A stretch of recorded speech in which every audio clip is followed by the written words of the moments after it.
Mladenovic has been one of the shining lights on the WTA Tour this season, having excelled during the hard and clay court seasons, and she looks set to carry on her brilliance on grass. Her game suits this surface. She has the power to hit through her opponents, the touch with the drop shot, and the skills to finish off points at the net.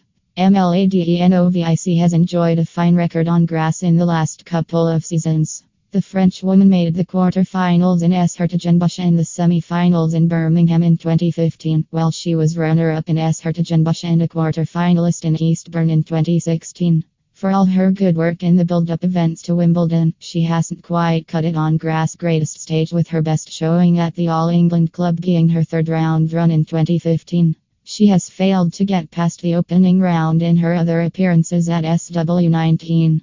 Correcting that record will certainly be high on her agenda this summer, and given the form she has shown this season, who's to say Mladenovic cannot go very deep at Wimbledon.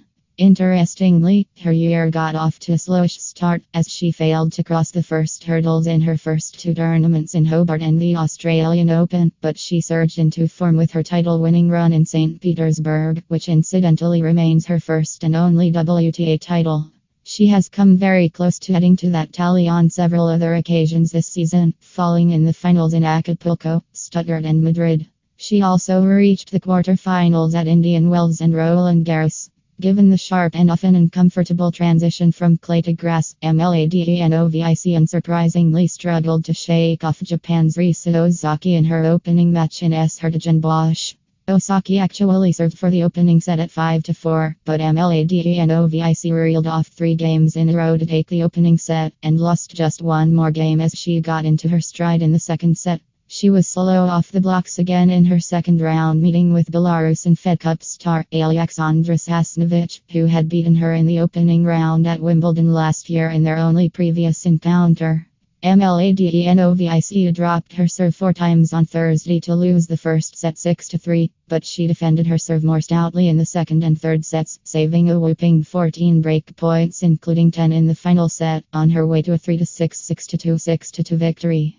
Having got her revenge over Sasnovich, Mladenovic will again have vengeance somewhere in her mind when she takes on Ukraine's Lesia Tsurenko on Friday.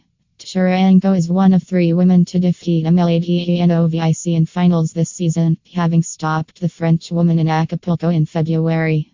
That title in Acapulco formed part of a decent start to the season for Tsurenko, as it came just a few weeks after she opened her year with a semi-final run in Hobart, but she hasn't done much outside those performances. Sandwiched between her runs in Hobart and Acapulco was an opening round defeat to Angelique Kerber at the Australian Open, excusable, but then almost everyone has been beating Kerber this year.